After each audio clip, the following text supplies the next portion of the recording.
Hello बच्चों, welcome back. Chemistry के इस प्लेटफॉर्म पर एक बार पुनः आपका स्वागत है। आज की क्लास में हम बहुत ही महत्वपूर्ण टॉपिक हिमांक में ओनमन के बारे में जानेंगे। इससे पहले के वीडियो में हमने क्वथनांक में उन्नयन को पढ़ा था, इसलिए चलिए स्टार्ट करते हैं। यदि आप हमारे चैनल पर नए हैं तो इसे सब्सक्राइब कर लीजिए तथा साथ ही साथ बेल आइकन को भी प्रेस कर दीजिए, जिससे कि जैसे ही हम वीडियो डालें और आपके पास नोटिफिकेशन आ जाए। अगर वीडियो अच्छी लगे तो लाइक करिए और साथ ही साथ अपने दोस्तों को शेयर कीजिए, जिससे कि इस वीडियो का उनको भी बेनिफिट मिल सके। चलिए स्टार्ट करते हैं। आज का टॉपिक हिमांक में अवनमन। हिमांक में अवनमन क्या होता है? सबसे पहले हम लोग जानते हैं हिमांक क्या है। वह निश्चित ताप जिस पर कोई द्रव ठोस में परिवर्तित होना प्रारंभ कर देता है हिमांक कहलाता है। वह ऐसा ताप जिस पर कोई द्रव ठोस में परिवर्तित होने लगे उसे हिमांक कहते हैं। जैसे जो शुद्ध जल होता है 0 डिग्री सेल्सियस पर बर्फ बनने लगता है, अर्थात जल का जो हिमांक होता है वो 0 डिग्री सेल्सियस होता है। यदि किसी शुद्ध विलायक में कोई अवाष्य विलेय पदार्थ मिलाया जाता है तो उसके क्वथनांक में कमी आ जाती है, जिसे हिमांक में अवनमन कहते हैं। उसके क्वथनांक में जो कमी आती है उसे हिमांक कहते हैं और इसे डेल्टा टी एफ से प्रदर्शित करते हैं। अगर हम हिमांक में अवनमन को निकालेंगे तो ये आ जाएगा हिमांक में अवनमन बराबर विलायक का हिमांक, विलायक का हिमांक माइनस विलयन का हिमांक।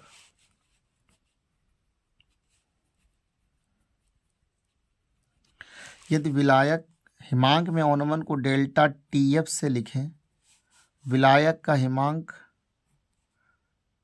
टी नॉट से लिखें तो टी नॉट माइनस ये आ जाएगा टी एस।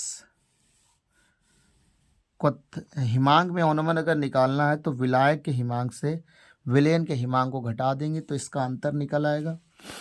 इसके अलावा जो चूंकि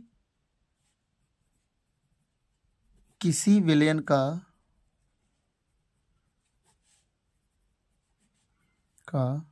हिमांक में अवनमन, हिमांक में अवनमन विलयन की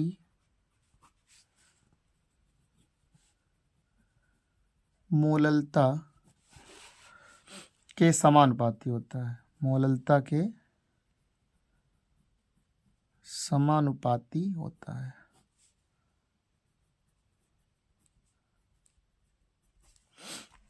किसी विलयन का हिमांक में अवनमन उस विलयन के मोललता के समानुपाती होता है, यानी अवनमन हिमांक में अवनमन बराबर हिमांक में अवनमन समानुपाती हो जाएगा विलयन की मोललता, विलयन की मोललता।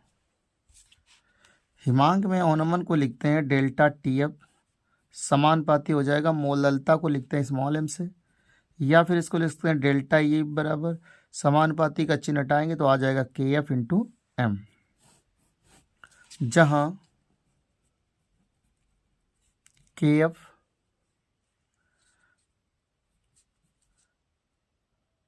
विलायक का मोलल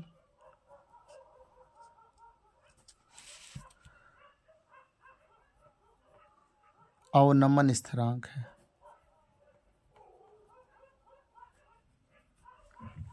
और जानते हैं इसके बारे में, चूंकि विलयन की जो मोललता होती है, विलयन की मोललता स्मॉल एम बराबर होती है विलय का भार इंटू 1000 बटे एम डैश इंटू विलायक का भार 1 ग्राम में रखना है।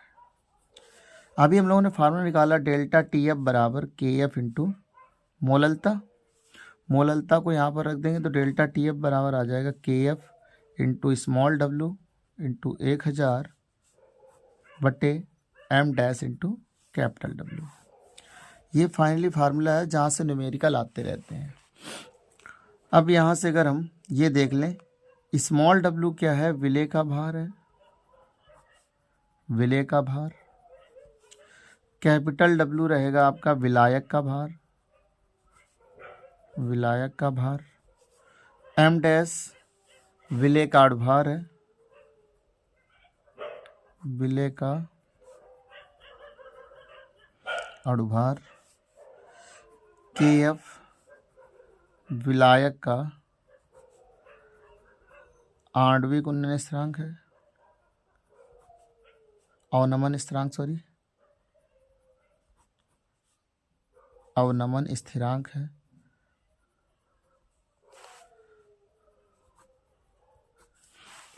और डेल्टा टी एफ भी यहीं पर लिख दे रहा है। डेल्टा ई एफ है हिमांक में अवनमन, हिमांक में अवनमन। आगे देखिए, कभी कभी पूछ लिया जाता है मोलल अवनमन स्थिरांक किसे कहते हैं। इसके बारे में जरा देख लेते हैं। किसी विलायक के 1 किलोग्राम में विलेय का 1 मोल उपस्थित होने पर विलायक के हिमांक में होने वाला अवनमन मोलल अवनमन स्थिरांक कहलाता है। यानी किसी विलायक के 1 किलोग्राम में विलेय का 1 मोल उपस्थित होने पर विलायक के हिमांक में होने वाला अवनमन मोलल अवनमन स्थिरांक कहलाता है। इसको के एफ से प्रदर्शित करते हैं। इसका मान प्रत्येक विलायक के लिए भिन्न एवं निश्चित होता है। जैसे कुछ एग्जाम्पल हमने लिए हैं। जल के लिए के एफ का मान जो केल्विन किलोग्राम पर मोल में होता है 1.86, एथेनॉल के लिए होता है 1.99, बेंजीन के लिए होता है 5.12, क्लोरोफॉर्म के लिए होता है 5.79, डाई एथिल ईथर के लिए होता है 1.79। अधिकांशतः न्यूमेरिकल में दिया रहता है। ख़ास तौर पे आप जल का बिल्कुल लर्न कर लें। कई बार सवालों में ऐसा होता है कि इसकी वैल्यू नहीं दी होती है। अब देखते हैं इससे रिलेटेड न्यूमेरिकल। पहला न्यूमेरिकल हमने लिया है 6 ग्राम यूरिया को 200 ग्राम जल में घोलने पर प्राप्त विलयन का क्वथनांक 100.28 डिग्री सेल्सियस है। इस विलयन का हिमांक क्या होगा? जल के Kb तथा Kf के मान क्रमशः 0.52 डिग्री सेल्सियस मोलर इनवर्स तथा 1.86 डिग्री सेल्सियस मोलर इनवर्स हैं। हमें क्या दिया है? विलयन का क्वथनांक दिया है और उसका हिमांक निकालना है। चलिए देखते हैं कैसे करेंगे। यूरिया का भार दिया है। यूरिया का भार मतलब विलेय का भार, ये हो जाएगा स्मॉल डब्लू 6 ग्राम। कैपिटल डब्लू हो जाएगा विलायक का भार 200 ग्राम दिया है। जल में घोलने पर प्राप्त विलयन का क्वथनांक, विलयन के क्वथनांक को लिख लो TS, ये दिया है 100.28 डिग्री सेल्सियस। ठीक है, तो यहाँ से शुद्ध जल का अगर हम क्वथनांक देखें तो होता है 100 डिग्री सेल्सियस। डेल्टा TB बराबर आपको हमने पढ़ाया था TS माइनस T0। तो ये आ जाएगा डेल्टा TB बराबर, TS की वैल्यू दी है 100.28 माइनस 100, तो ये आ जाएगा 0.28 डिग्री सेल्सियस। इसके अलावा आपको Kb की वैल्यू दी है 0.52 डिग्री सेल्सियस और Kf की वैल्यू दी है 1.86 डिग्री सेल्सियस। इसके लिए हम नया फार्मूला तैयार करते हैं। चूँकि आपने पढ़ा है डेल्टा TB बराबर Kb इंटू मोललता, इसको इक्वेशन दे रहे हैं फर्स्ट। इस तरीके से डेल्टा TF बराबर पढ़ा है KF इंटू मोललता। समीकरण 1-2 को जब सॉल्व करेंगे तो ये आ जाएगा delta T B upon K B is equal to delta T F upon K F. सारी वैल्यू इसमें पुट कर देंगे और आंसर आ जाएगा। तो डेल्टा टी बी की वैल्यू हमें पता है 0.28 अपान के बी की वैल्यू हो जाएगी 0.52 is equal to delta T F find करेंगे अपान ये आ जाएगा 1.86। डेसिमल हटाएंगे, सॉल्व कर लेते हैं इसको। आगे देखिए, इसको काटते हैं 7 से, 7 चौक 28 और 4 से, 4 सते 28 और 4 एकम 4, 4 तियाँ 12।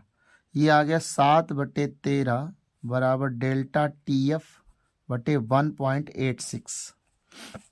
क्रॉस मल्टीप्लाई कराएंगे तो डेल्टा टी एफ बराबर आ जाएगा 1.86 इंटू 7 अपान 13। इसका डेसिमल हटा दो तो 100 हो जाएगा नीचे। इसका मल्टीप्लाई कराएंगे तो ये आ जाएगा 1302 बटे 13 गुणा 100, भाग दे देंगे तो ये आ जाएगा 100.15 बटे 100। जब इसका भाग दे देंगे तो ये आ जाएगा 1.0 और इसका मात्रक जो होगा वो हो जाएगा डिग्री सेल्सियस। हमें विलेन का हिमांक निकालना है तो डेल्टा टी एफ बराबर होता है T not minus T S. चाहो तो यहाँ एफ बना दो तो ये आ जाएगा टी एस, एफ निकालना है तो हो जाएगा delta T F minus T F not. चूँकि इसकी जो वैल्यू होती है वो होती है निकली है 1 और शुद्ध जल का जो हिमांक होता है वो 0 होता है। यानी जो डेल्टा टी एस आएगा, जो टी एस आएगा वो हो जाएगा, इसको उधर लेके गए यानी कि ये हो जाएगा प्लस का होगा। तो जब इसको इधर लेके आएंगे और ये इधर जाएगा तो ये माइनस का हो जाएगा और ये प्लस का, इसकी वैल्यू है -1 हो जाएगी और +0 हो जाएगा। तो फाइनली जो टी एस है वो भी फ्रीजिंग पॉइंट का तो हो जाएगा -1 डिग्री सेल्सियस। ये इसका फाइनल आंसर आएगा -1 डिग्री सेल्सियस। नेक्स्ट क्वेश्चन देखते हैं। 0.29 ग्राम कार्बन यौगिक को 5.85 ग्राम बेंजीन में घोलने पर हिमांक में 1.5 डिग्री सेल्सियस की कमी पाई गई। यौगिक का अणुभार ज्ञात कीजिए। यानी आपको दिया है 0.29 ग्राम, स्मॉल w यानी विलेय का भार हो जाएगा 0.29 ग्राम। कार्बनिक यौगिक को 5.8 ग्राम यानी कैपिटल W हो जाएगा 5.8 ग्राम। बेंजीन में घोलने पर हिमांक में 1.5 डिग्री सेल्सियस की कमी पाई गई यानी डेल्टा टी एफ बराबर हो जाएगा 1.5 डिग्री सेल्सियस। यौगिक का अणुभार अर्थात एम डैश कैलकुलेट करना है और के एफ की वैल्यू हो जाएगी इसके लिए 1.86 डिग्री सेल्सियस किलोग्राम प्रति मोल। फार्मूला लगाएंगे, डेल्टा टी एफ बराबर K F into small w into 1000 बटे M dash into capital W। इसकी वैल्यू दी गई है 1.5 is equal to K F दिया है 1.86, स्मॉल w है 0.29 इंटू 1000 बटे में आ जाएगा एम डैश इंटू ये हो जाएगा कैपिटल W 5.8। सॉल्व करते हैं। यहाँ से दशमलव हटाएंगे, ऊपर है 4 अंक नीचे 1 अंक यानी 3 0 बढ़ जाएंगे। 3 0 से ये 3 0 कैंसिल आउट हो गए और ये कट जाएगा 2 बार में। 2 से इसको काट देंगे, 2 9 18 और 2 3 6 93 आ गया। क्रॉस मल्टीप्लाई करा दो तो यम डैश बराबर आ जाएगा 93 बटे 1.5 दशमलव हटाए 1 जीरो बढ़ जाएगा। सीधे 15 से डिवाइड कर दीजिए इसको। 15 छक्का 90, 3, 15 दूनी 30, यानी ये जो आंसर आ जाएगा वही 62 आ जाएगा करीब आपका। अगला सवाल देखते हैं। अगला सवाल देखिए, 45 ग्राम एथिलीन ग्लाइकॉल को 600 ग्राम जल में मिलाया गया। विलयन के हिमांक में अनुमान और हिमांक की गणना करना है। देखिए कैसे लगाएंगे। 45 ग्राम एथिलीन ग्लाइकॉल को 600 ग्राम में घोला गया, यानी स्मॉल डब्ल्यू का मान आ जाएगा, स्मॉल डब्ल्यू बराबर हो जाएगा 45 ग्राम और कैपिटल डब्ल्यू बराबर हो जाएगा 600 ग्राम। जल में मिलाया गया। एथिलीन ग्लाइकॉल का अगर हम स्ट्रक्चर देखें तो होता है CH2OH सिंगल बॉन्ड CH2OH। इसका अगर हमें अणुभार चाहिए तो अणुभार निकालने के लिए हमको क्या करेंगे, 2 कार्बन है तो 12 दूनी 24, हाइड्रोजन 2 2 4 2 6 है तो 6 हो जाएगा, ऑक्सीजन 16 दूनी 32 हो जाएगा। जब टोटल करेंगे 30 62 हो जाएगा ये, तो ये हो गया आपका M डैश 62। हिमांक में अनुमान यानी डेल्टा TF पहले फाइंड कर लेते हैं। इसके अलावा आपका TS भी निकालना है हिमांक के लिए।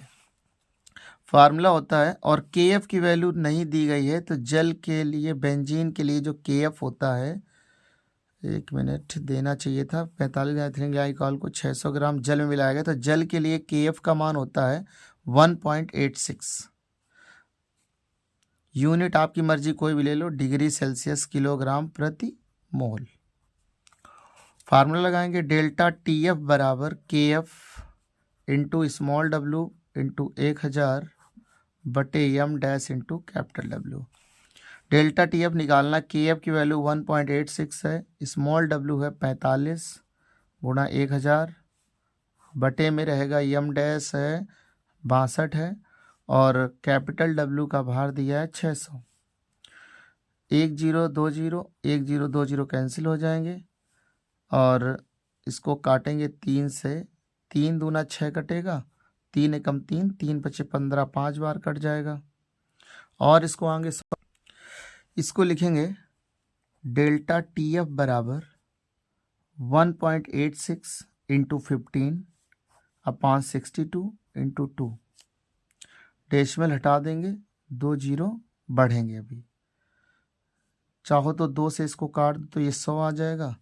2 नमा 18, 2 तिहाई 6, 93 आ गया। 15 का 15 का मल्टीप्लाई कराइए तो ये आ जाएगा डेल्टा TF बराबर 93 इंटू 15 अपॉन 62 इंटू 100। जब इसको ओवरऑल सॉल्व करेंगे तो ये आ जाएगा, इसका मल्टीप्लाई हो जाएगा 1395 बटे 62 इंटू 100।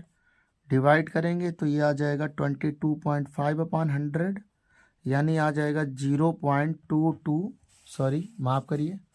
जब इसको सॉल्व करेंगे यहाँ से 93 इंटू 15 तो आएगा 1395 और 62 का जब डिवाइड करेंगे तो 22.5 आएगा और 100 का डिवाइड करेंगे तो ये 0.22 गुणा 225 डिग्री सेल्सियस आ जाएगा। ये आ गया आपका डेल्टा TF। इसके अलावा आपको निकालना है, इसमें इसी में सॉल्व कर दे रहे हैं, विलयन का हिमांक यानी डेल्टा TF बराबर होता है T0 माइनस TS। जब यहाँ से TS निकालेंगे, इसको इधर लेके जाएंगे, इधर आएगा तो ये आ जाएगा T0 माइनस डेल्टा TF। तो TS बराबर शुद्ध जल के लिए हिमांक जो होता है डिग्री सेल्सियस में 0 होता है और माइनस इसकी वैल्यू हो जाएगी 0.225 डिग्री सेल्सियस, अर्थात TS जो आएगा माइनस का 0.225 डिग्री सेल्सियस आ जाएगा। यही आपका फाइनल आंसर है। चलिए नेक्स्ट क्वेश्चन की तरफ चलते हैं। अगला सवाल है, 1000 ग्राम नैप्थलीन में 25.6 ग्राम सल्फर को घोलने पर उसके हिमांक में 0.68 केल्विन का अनुमान प्राप्त होता है। तो सल्फर का सूत्र क्या होगा? नैप्थलीन के लिए KF की वैल्यू दी गई है 6.8 केल्विन किलोग्राम प्रति मोल। कैपिटल W की वैल्यू दी गई है 1000 ग्राम और स्मॉल डब्ल्यू दिया है 25.6 ग्राम। सल्फर को घोलने पर उसके हिमांक में जो ओनमन होता है यानी डेल्टा TF बराबर आता है वो 0.68 केल्विन आता है, प्राप्त होता है। तो सल्फर का सूत्र निकालना है।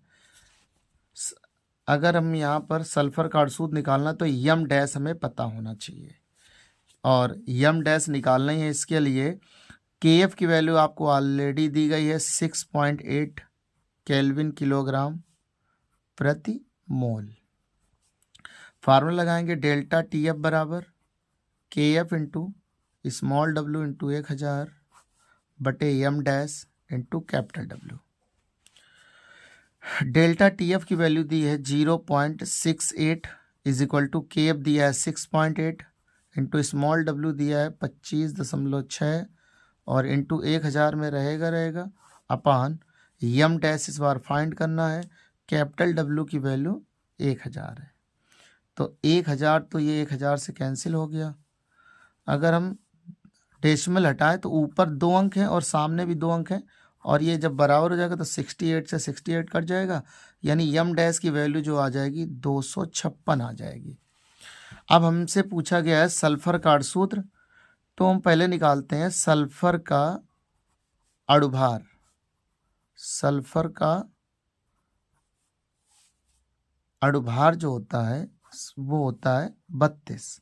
एक सल्फर अणु का भार जो होता है 32 होता है। सल्फर के परमाणुओं की